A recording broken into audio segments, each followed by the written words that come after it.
Hello and welcome to this lecture. तो आज के इस लेक्चर में हम देखने वाले हैं ऑक्सीलेटर के टाइप्स के बारे में इन डिटेल में। आगे के लेक्चर में हमने देखा था ऑक्सीलेटर क्या है, ऑक्सीलेटर सर्किट को कैसे हम यूज़ कर सकते हैं, उसका रिस्पॉन्स कैसा होता है, उसका फीडबैक कैसा होता है, किस तरह से काम करती है ऑक्सीलेटर। तो वो सारा हमने डीप में देखा था। तो अब हम देखने वाले हैं ऑक्सीलेटर के जो टाइप्स है उसके बारे में, कि ऑक्सीलेटर के कितने टाइप्स है उसको हम डिटेल में देखेंगे। तो सबसे पहले यहाँ पे आपको ऑक्सीलेटर का पहला टाइप दिखाया गया है आरसी ऑक्सीलेटर्स। मतलब कि जो आरसी ऑक्सीलेटर्स है वो कैसे काम करता है, उसके अंदर कौन कौन से सब टाइप से ऑक्सीलेटर्स के वो हमें देखना है। तो स्टार्ट करते हैं आज का लेक्चर। तो सबसे पहले हम देखते हैं आरसी ऑक्सीलेटर। तो RC feedbacks oscillator are generally limited to frequency for 1 mH और लेस। जो आरसी सर्किट होती है या आरसी ऑक्सीलेटर होता है उसका फीडबैक होता है वो जनरली उसकी फ्रीक्वेंसी क्या रहती है, 1 मेगाहर्ट्ज या उससे भी कम। मतलब कि हमने जो भी कोई सर्किट देखी, आरसी ऑक्सीलेटर देखा था, तो वो क्या करता था कि कोई ना कोई रिस्पॉन्स वो देता था। तो मतलब कि उसका आउटपुट होता था, हम कुछ इसको इनपुट नहीं देते थे तो भी वो कुछ ना कुछ आउटपुट किस टाइप के वेव्स देती थी, उसकी फ्रीक्वेंसी भी होती। तो जो आरसी ऑक्सीलेटर है ना, वो ए वन टाइप ऑफ, उसको हम लो फ्रिक्वेंसी की तरह भी यूज कर सकते थे। ये लो फ्रिक्वेंसी आउटपुट देती है, मतलब कि उसका जो फीडबैक होता है उसकी फ्रिक्वेंसी 1 मेगाहर्ट्ज या उससे भी कम होती। तो ये बात आपको कंप्लीटली याद रखनी होगी कि जो आरसी ऑक्सीलेटर है वो लो फीडबैक या लो फ्रिक्वेंसी रखता है, मतलब कि उसकी फ्रिक्वेंसी 1 मेगाहर्ट्ज या उससे भी कम होती है। तो ये बात रखना। The types of RC oscillator there will discuss are Wien bridge and phase shift. तो यहाँ पे आपको टू टाइप्स की आरसी ऑक्सीलेटर के टाइप्स दिए गए हैं। उसके अंदर पहला है वेन ब्रिज और दूसरा है फेज शिफ्ट। ये दो क्या है, आरसी ऑक्सीलेटर के टाइप्स है। तो वो हमें डिटेल में देखना है। तो यहाँ पे हमने देखा कि आरसी ऑक्सीलेटर किसे कहते हैं, उसको जनरली लो फ्रिक्वेंसी मानी जाती है, उसके अंदर से जो फ्रिक्वेंसी मिलती है वो 1 मेगाहर्ट्ज या उससे भी छोटी होती है। और जो आरसी ऑक्सीलेटर होता है उसके दो टाइप्स होते हैं। तो कौन कौन से, वाइन ब्रिज और फेज स्विप। तो उसके अंदर हम डिटेल में देखने वाले हैं। तो सबसे पहले हम देखेंगे वेन ब्रिज। मतलब कि जो आरसी ऑक्सीलेटर के अंदर जो पहला टाइप है वेन ब्रिज ऑक्सीलेटर, वो कैसे बना हुआ होता है, मतलब कि उसकी सर्किट कैसे बनी हुई होती है, वो कैसे वर्कआउट करता है, वो सब हम डिटेल में देखने वाले। It is a low frequency oscillator which range from a kHz to mH। मतलब कि वेन ब्रिज ऑक्सीलेटर है वो, मैंने कहा वैसे आरसी ऑक्सीलेटर के अंदर लो फ्रिक्वेंसी ऑक्सीलेटर है। मतलब कि ये जो वेन ब्रिज ऑक्सीलेटर है ना, उसकी फ्रीक्वेंसी 1 मेगाहर्ट्ज या उससे भी कम है। मतलब कि हमने देखा है ऐसे आरसी ऑक्सीलेटर के ही टाइप्स है।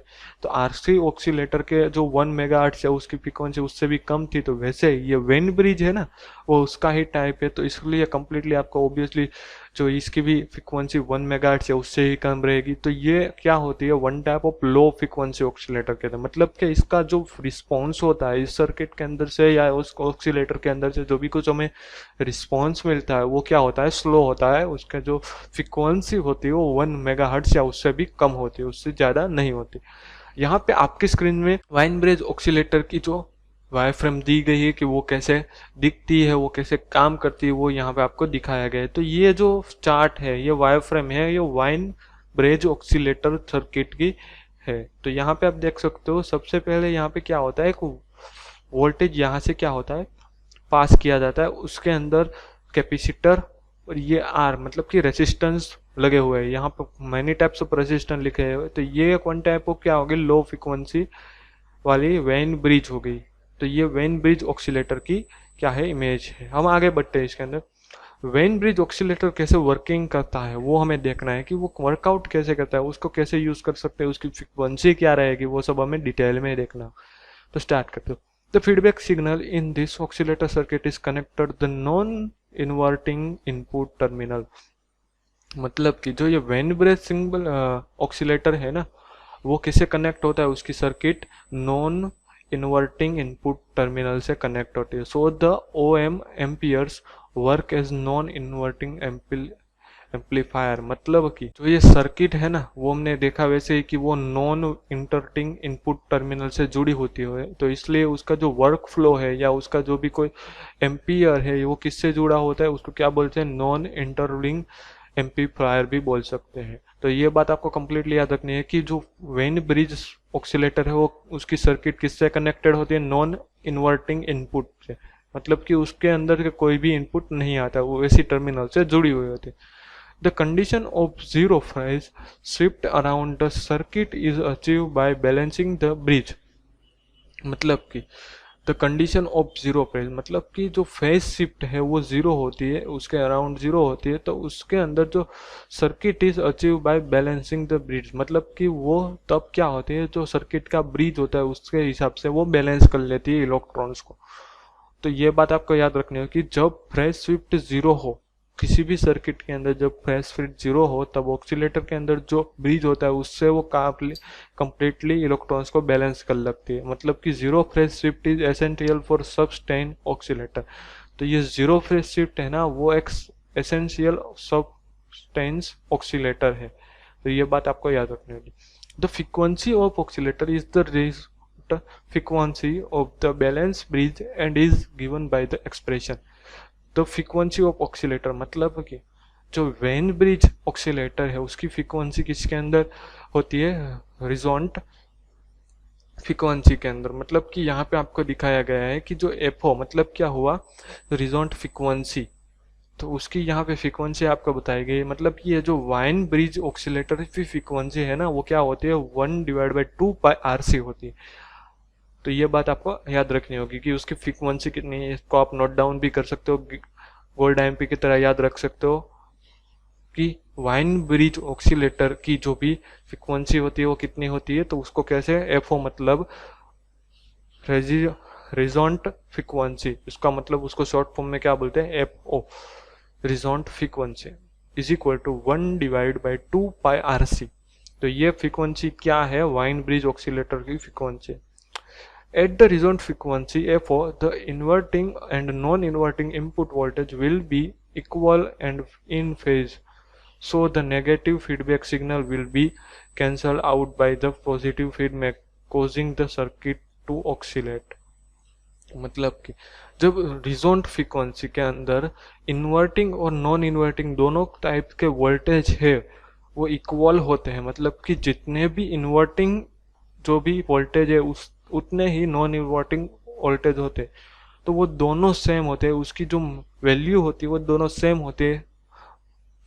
वहाँ पे क्या होता है कि नेगेटिव जो फीडबैक होते हैं या सिग्नल होते हैं वो कैंसिल हो जाता है, मतलब कि वो जो क्रिएट होना बंद कर देते हैं, उसके हिसाब से जो पॉजिटिव फीडबैक थे वो सर्किट के अंदर ऑक्सीलेट होते हैं। मतलब कि जब भी आपको इतना याद रखना है कि जब रिजोनेंट फ्रिक्वेंसी है तो उसके अंदर इन्वर्टिंग और नॉन इन्वर्टिंग इनपुट वोल्टेज दोनों सेम हो जाए या उसकी जो वैल्यू है दोनों इक्वल हो जाए, तो वहाँ पे क्या होगा कि जो नेगेटिव फीडबैक है, मतलब कि जो नेगेटिव जो सिग्नल मिल रहे थे वो अब बनना कैंसिल हो जाएंगे, क्रिएट होना कैंसिल हो जाएंगे। उसके हिसाब से जो पॉजिटिव फीडबैक थे वो सर्किट के अंदर ऑक्सीलेट होना चालू हो जाएंगे। तो जब दोनों की वैल्यू सेम होगी तब नेगेटिव सिग्नल कैंसिल हो जाएंगे और पॉजिटिव सिग्नल वहाँ पे ऑक्सीलेट होना चालू हो जाएंगे। तो ये बात आपको याद रखनी होगी। From the analysis of the circuit it goes be seen that the feedback factor, अब एनालिसिस हम जब भी सर्किट की एनालिसिस करें तो वहाँ पे क्या होता है वो हमें देखना है, उसका फीडबैक होता है जो फीडबैक फैक्टर होता है, मतलब कि beta is equal to 1/3 at the frequency of oscillator. मतलब कि जब हम सर्किट की एनालिसिस करते हैं तब उसका फीडबैक फैक्टर की जो वैल्यू क्या होती है या उसका फ्रीक्वेंसी क्या होती है, बीटा इज इक्वल टू 1/3, तो उसकी फ्रीक्वेंसी होती है। देयर फॉर सब्सटेंट ऑक्सीलेटर, मतलब कि उसका मतलब क्या होगा, वहां से ऑक्सीलेटर वो सब्सटेंस होना चालू हो गया। The ampere must have gain of 3 so the loop gain become unity, मतलब कि वहां से क्या होगा, जब भी उसकी जो फीडबैक या उसकी फ्रीक्वेंसी जो बीटा इज इक्वल टू 1/3 हो जाती है, वहां से उसका सब्सटेंस ऑक्सीलेटर चालू हो जाता है और उसका जो भी लूप था वो कंटिन्यू यूनिटी में हो जाता है, कंटिन्यू चलने लगता है। तो ये बात आपको याद रखनी होगी। तो यहाँ पे हमने देखा वाइन ब्रिज कैसे काम करता है, तो उसके अंदर सबसे पहले हमने देखा कि वाइन ब्रिज होता है वो किससे जुड़ा होता है, या इस ऑक्सीलेटर किससे जुड़ी होती है, नॉन इन्वर्टिंग इनपुट टर्मिनल से जुड़ी होती है। मतलब कि वो क्या रिटर्न कर रही होगी, नॉन इन्वर्टिंग एम्पलीफायर रिटर्न कर रही है obviously. The condition of zero phase, उसके अंदर हमने देखा था कि जब भी जो जीरो फेज शिफ्ट होगी, जो मतलब कि उसकी फ्रीक्वेंसी जीरो फेज होगी, तो वहां से वो इलेक्ट्रॉन को अपने आप ही ब्रिज से मदद के बैलेंस कर लेगी। तो वो भी देखा। उसके बाद हमने जो फ्रीक्वेंसी ऑफ ऑक्सीलेटर, मतलब कि जो रिजोनेंट फ्रीक्वेंसी है, वो भी हमने देखी। रिजोनेंट फ्रीक्वेंसी मतलब F O is equal to 1/2πRC, मतलब कि जो वाइन ब्रिज की ऑक्सीलेटर है वो, इसकी हमें रिजोनेंट फ्रीक्वेंसी भी देखने को यहाँ मिली। उसके बाद हमने देखा कि जब भी रिजोनेंट फ्रीक्वेंसी, मतलब कि उसके अंदर जो नॉन इन्वर्टिंग और इन्वर्टिंग दोनों वोल्टेज की वैल्यू सेम हो जाए, तो वहाँ पे क्या होता है कि नेगेटिव जो होता है सिग्नल वो क्रिएट होना बंद हो जाते हैं, और वहाँ पे पॉजिटिव जो फीडबैक होता है वो ऑक्सीलेट होना चालू हो जाता है सर्किट के अंदर। तो ये हमने देखा था। तो ये हमने देखा डीप के अंदर कि वाइन ब्रिज ऑक्सीलेटर कैसे काम करती है। आगे हमने देखा था कि वाइन ब्रिज ऑक्सीलेटर वो वन लो फ्रीक्वेंसी की तरह काम करती है, लो फ्रीक्वेंसी ऑक्सीलेटर है, उसकी हमने कंप्लीटली वाईएफएम भी पढ़ी थी। तो अब हम आगे देखते हैं फेज शिफ्ट ऑक्सीलेटर। मतलब कि आगे हमने देखा वेन ब्रिज ऑक्सीलेटर, तो उसका दूसरा टाइप, मतलब कि आरसी ऑक्सीलेटर का दूसरा टाइप से फेज ब्रिज शिफ्ट ऑक्सीलेटर। तो वो क्या कहते हैं वो हमें देखना है। तो यहाँ पे आपको आपकी स्क्रीन के अंदर वायरफ्रेम दी गई है कि जो फेज शिफ्ट नेटवर्क होता है या ऑक्सीलेटर होता है वो कैसे बना होता है। तो ये क्या है, one of type phase shift oscillator ही है। तो उसको फेज शिफ्ट क्यों कहते हैं, क्योंकि उसके अंदर तीन तरह के एक एरिया बना हुआ है होता है। एक एरिया उसको बोलते हैं फेज शिफ्ट एरिया नेटवर्क। तो वो नेटवर्क क्या होता है कि उसके अंदर जो रेजिस्टेंट होते हैं और कैपेसिटर दोनों एक ही फ्लो में जुड़े होते हैं। यहाँ पे आप देख रहे हो सेम इट इज, ये जो आपको एक स्क्वायर ब्रैकेट के अंदर बताया गया है वो क्या है, फेज शिफ्ट नेटवर्क है। उसके जरिए ये क्या बनती है, फेज शिफ्ट ऑक्सीलेटर बनती है। The transfer function of the RC network is, मतलब कि यहाँ पे आपको दिखा है the transfer function of the RC network. ये क्या करता है कि जो आरसी नेटवर्क है उसका फंक्शन को ट्रांसफर करता है। तो उसका यहाँ पे आपको फ्रीक्वेंसी या फॉर्मूला दिया गया है, ये आप नोट डाउन कर सकते हो। तो ये हमने देखा फेज शिफ्ट ऑक्सीलेटर। उसको अंदर हम डिटेल में देखते हैं कि वो कैसे काम करती है। तो यहाँ पे आपको एक रियल तरीके से क्या दिखाया गया है, जो हमने आगे वाईएफएम देखी थी वही यहाँ पे है। तो यहाँ पे से क्या होता है कि एक वोल्ट यहाँ पे से इनपुट होता है और यहाँ से आउट होता है। तो वो कैसे आउट होता है, एक जो हमारा एरिया था फेज शिफ्ट ऑक्सीलेटर, तो वो है फंक्शन के अंदर, मतलब कि यहाँ पे हमने देखा था कि transfer function of the RC network की, मतलब कि जो ये एरिया है वो क्या करता है, जो फंक्शन है वो आरसी ऑक्सीलेटर के अंदर ट्रांसफर करता है इस नेटवर्क के जरिए और उसको फ्रीक्वेंसी आउट करता है। The left R has been the incorporated into something resistor at the input of the inverting op amp. मतलब कि ये जो आर है यहाँ पे हमने देखा ये आर, तो ये आर एफ R1 R2 ये क्या करता है, ये है ना जो हमारा एरिया उसके अंदर रेजिस्टेंट लगा हुआ है, R1 R2 और R3 है रेजिस्टेंट। ये जो हमारा फंक्शन है उसको कन्वर्ट करता है, उसको ट्रांसफर करता है उसके वोल्टेज। ओके, यहाँ पे उसका एक फॉर्मूला भी लिखा गया है कि उसको कैसे आउटपुट करता है, मतलब कि इसका आउटपुट कैसे वो क्लियर करता है। तो वो ये हमने देखा। उसके बाद हम देखते हैं एलसी ऑक्सीलेटर। एलसी ऑक्सीलेटर, तो आगे हमने देखा था आरसी ऑक्सीलेटर, उसके अंदर हमने दो टाइप देखे, एक देखा था वाइन ब्रिज और दूसरा देखा स्विफ्ट फ्रेज। तो वो हमने देखा। अब हम देखने वाले हैं एलसी ऑक्सीलेटर्स। तो एलसी ऑक्सीलेटर्स के अंदर कैसे कैसे टाइप्स होते हैं वो सब हम डिटेल में देखने वाले। तो use transistor and LC tuned circuit और crystal in their feedback network. तो जो एलसी ऑक्सीलेटर होता है उसके अंदर क्या होता है कि ट्रांजिस्टर यूज होती है, मतलब कि इस टाइप की जो भी कोई सर्किट बनी होती है एलसी की वो एक ट्रांजिस्टर से बनी होती है। उसके अंदर क्या होता है कि जो एलसी टर्न होता है, मतलब कि उसके फीडबैक के अंदर क्रिस्टल आपको दिखने मिलेगा। उसको फीडबैक जो है वो क्रिस्टल से बना हुआ होगा। 400 of K H Z 200 of M H Z frequency range, ये क्या है, हाई फ्रीक्वेंसी रिस्पॉन्स करती है। जैसे ही हमने देखा था आरसी जो ऑक्सीलेटर थी वो लो फ्रीक्वेंसी ऑक्सीलेटर, क्योंकि उसके अंदर जो भी कोई फ्रीक्वेंसी थी वो 1 मेगाहर्ट्ज या उससे भी कम थी। बट यहाँ पे जो एलसी ऑक्सीलेटर है वो हाई फ्रीक्वेंसी बोल सके, क्योंकि ये 100 मेगाहर्ट्ज या उससे भी कम ऑक्सीलेटर। फ्रीक्वेंसी पास करता है। तो ये आपको याद रखना कि मोस्ट आईएमपी जो आरसी ऑक्सीलेटर है वो 1 मेगाहर्ट्ज या उससे कम फ्रीक्वेंसी पास करता है, और जो एलसी ऑक्सीलेटर है वो 100 मेगाहर्ट्ज या उससे भी कम फ्रीक्वेंसी पास करता है, उसकी रेंज होती है। उसके अंदर एग्जामिंग उसके यहाँ पे आपको टाइप्स दिए गए, जैसे कि हमने आरसी ऑक्सीलेटर में देखा था उसके 2 टाइप्स थे, तो यहाँ पे आपको एलसी ऑक्सीलेटर के 3 टाइप्स है। पहला है कोलपिट्स, दूसरा है हार्टली और तीसरा है क्रिस्टल ऑक्सीलेटर। तो ये तीनों के तीनों हमें डिटेल में देखनी होगी। तो यहाँ पे हमने देखा सबसे पहले कि आरसी ऑक्सीलेटर है तो उसके अंदर ट्रांजिस्टर से बनी होती है, और उसका जो रिस्पॉन्स होता है, उसका फीडबैक नेटवर्क होता है वो क्रिस्टल के अंदर बना हुआ होता है, और उसकी जो फ्रीक्वेंसी होती है वो 100 मेगाहर्ट्ज जितनी होती है। तो ये हाई फ्रीक्वेंसी की तरह हम यूज कर सकते हैं। और उसके टाइप्स तो हम अब देखने वाले Colpitts oscillator. The Colchip oscillator is the type of oscillator that use LC circuit in feedback loop। मतलब कि जो LC कोलपिट्स ऑक्सीलेटर है वो क्या है, एक ऑक्सीलेटर है जो एलसी ऑक्सीलेटर सर्किट है उसके अंदर फीडबैक के दौरान लूप में यूज होती है। The feedback network is made up for pair of tapped capacitor C1 and C2 and any inductor L to proceed a feedback necessity for oscillator। यहाँ पे आपको साइड में क्या दिखाई, इमेज दिखाएगी, उसके जरिए हम समझ कि ये जो इमेज है वो क्या है, कोलपिट ऑक्सीलेटर मतलब एलसी सर्किट की इमेज है। उसके अंदर क्या होता है कि यहाँ पे हमने देखा कि टैप्ड कैपेसिटर, यहाँ पे C1 और C2 दोनों कैपेसिटर होते हैं। उसके साथ साथ जो भी कोई फ्रिक्वेंसी है या उसका जो भी कोई रिस्पॉन्स है, फीडबैक है, वो कौन प्रोड्यूस करता है, जो एल इंडिकेटर है ना, ये यहाँ पे दो कैपेसिटर भी लगे हुए हैं, और उसके साथ ये जो एल जो इंडिकेट क्या करता है, उसकी जो फीडबैक वो वहां पे इंडिकेट होता है। तो ये बात आपको याद रखनी होगी। हमने देखा था वैसे वो एक ट्रांजिस्टर से बना हुआ होता है, तो यहाँ पे आपको ट्रांजिस्टर भी मिल जाएगी। The output voltage is develop across C1। जो आउटपुट वोल्टेज होता है ना, जो एलसी ऑपरेटर के अंदर जो आउटपुट वोल्टेज होता है वो कहाँ से होता है, C1 से, मतलब कैपेसिटर 1 से। यहाँ पे एक कैपेसिटर है ऐसा याद रखना। और जो feedback voltage is develop across 2,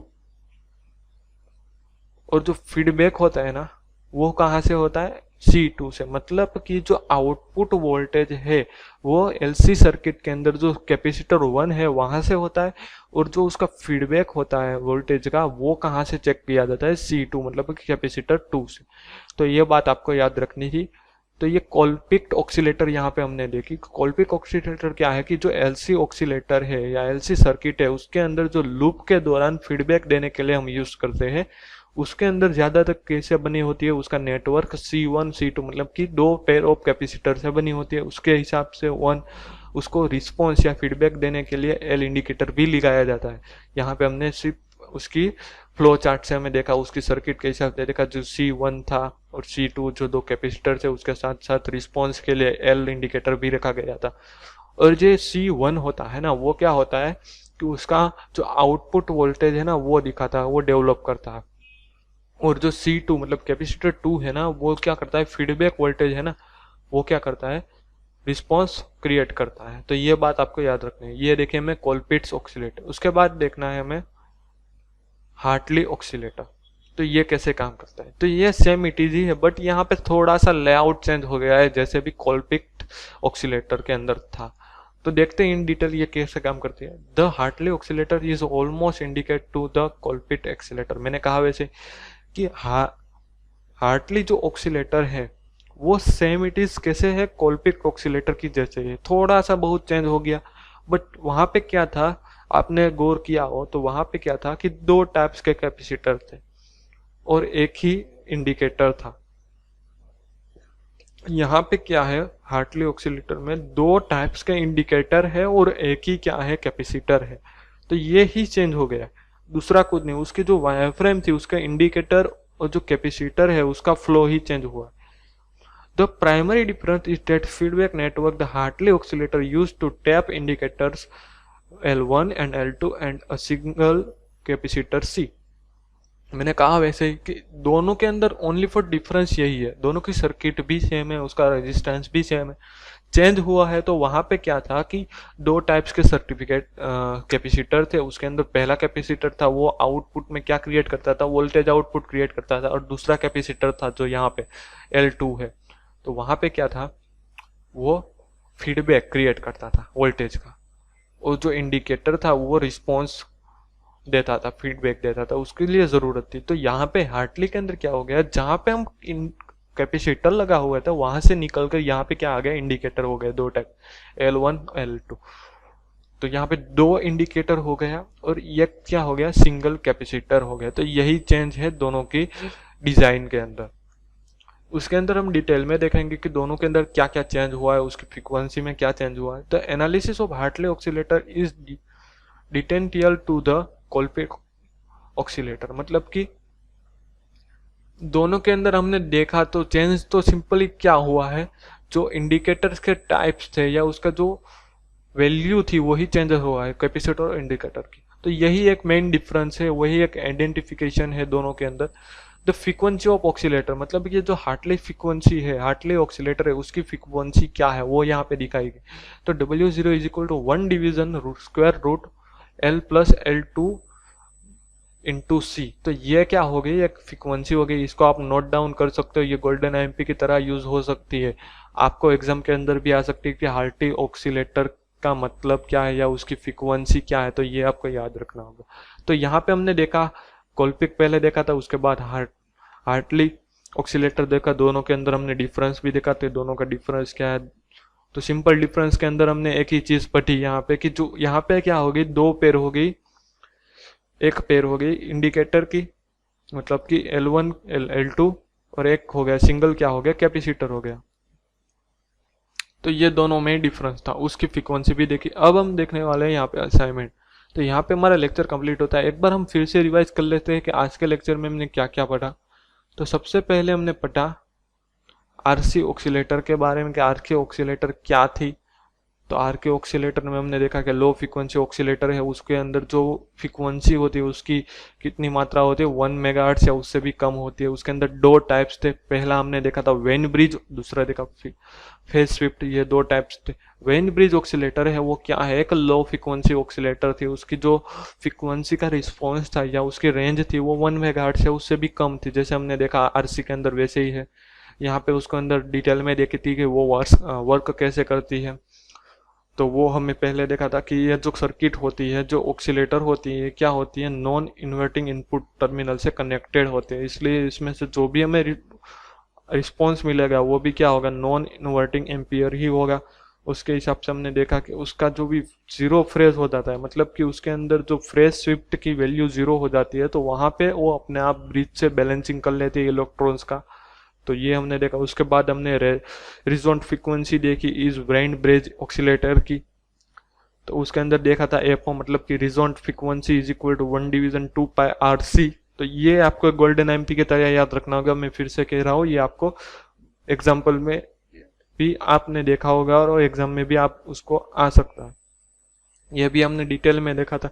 उसके बाद देखी थी कि जब भी नॉन इन्वर्टिंग और इन्वर्टिंग दोनों का वोल्टेज की वैल्यू सेम हो जाए ना, तब क्या होता है कि नेगेटिव जो सर्किट के अंदर फीडबैक सिग्नल क्रिएट होते थे वो कैंसिल हो जाते हैं, क्रिएट होना रुक जाते हैं, और वहां पे क्या होता है, जो पॉजिटिव फीडबैक था ना वो क्या होता है, ऑक्सीलेट होना चालू हो जाता है, क्रिएट होना चालू हो जाता है। तो उसके बाद हमने देखा था फेज ऑक्सीलेटर। उसके अंदर अभी हमने उसकी फेज स्विफ्ट नेटवर्क एरिया के अंदर देखा था कि कैसे वो कन्वर्ट करता है कोई भी फंक्शन को। उसके अंदर हमने उसका जो भी फ्रीक्वेंसी टाइप्स था वो भी हमने देखा। उसके बाद देखा था एलसी ऑक्सीलेटर। तो उसको एलसी ऑक्सीलेटर और आरसी ऑक्सीलेटर के अंदर मेन डिफरेंस यही है कि जो आरसी ऑक्सीलेटर है ना वो स्लो फ्रीक्वेंसी है, लो फ्रीक्वेंसी है, और एलसी ऑक्सीलेटर है वो हाई फ्रीक्वेंसी की तरह यूज होता है। तो यही दोनों के अंदर डिफरेंस है मेन। वो 1 मेगाहर्ट्ज या उससे भी कम था, जो एलसी 100 मेगाहर्ट्ज की रेंज या फ्रीक्वेंसी लेके आता है। तो ये ही दोनों में मेन डिफरेंस है। उसके अंदर सबसे पहले हमने कोलपिट्स ऑक्सीलेटर देखा। तो वहां पे हमने देखा कि सबसे पहले इस जो टाइप्स के ऑक्सीलेटर है ना, वो एलसी ऑक्सीलेटर के अंदर जो लूप के अंदर का फीडबैक देना है ना, तो वहां पे ये ऑक्सीलेटर यूज होता है। उसके बाद इसकी हमने वायर फ्रेम नहीं पढ़ी। तो वायर फ्रेम के अंदर यहाँ पे हमने देखना मिला कि इसके अंदर क्या होता है, कैपेसिटर की एक पेयर होती है और एक ही इंडिकेटर होता है। मतलब कि जो कैपेसिटर 1 है, आप स्क्रीन के अंदर दिखाएगा, वो कैपेसिटर 1 क्या करता है कि आउट ऑफ वोल्टेज क्रिएट करता है, डेवलप करता है। और C2 मतलब कैपेसिटर 2 है, वो फीडबैक वोल्टेज को डेवलप करता है। तो ये हमने देखा था। उसके हिसाब से हमने उसके दूसरी हार्टली ऑक्सीलेटर को भी देखा, तो वो दोनों सेम ही है, बट जो उसका माइनर जो पोर्शन है उसका ही डिफरेंट है। तो वो मेन है जो कैपेसिटर और इंडिकेटर की वैल्यू। तो हमने देखा था कि कोलपिक एक्सीलेटर है, उसके अंदर एक ही इंडिकेटर था और दो कैपेसिटर की पेयर थी। यहाँ पे चेंज हो गया, हार्टली के अंदर क्या हो गया, एक पेयर हो गई, मतलब कि L1 और L2 दो इंडिकेटर हो गए और एक कैपेसिटर हो गया, उससे चेंज ही हो गया। तो वहां पे यहाँ पे यही दोनों के चेंजेस थे। उसके अंदर हमने फ्रीक्वेंसी भी देखी थी कि उसकी फ्रीक्वेंसी क्या थी, एक गोल्डन आईपी की तरह आप ले सकते हो इसको। तो यहाँ पे हमारा लेक्चर होता है खत्म। यहाँ पे आपको असाइनमेंट दिया गया है, तो ये लेक्चर खत्म होने के बाद आपको फिलअप करना होगा।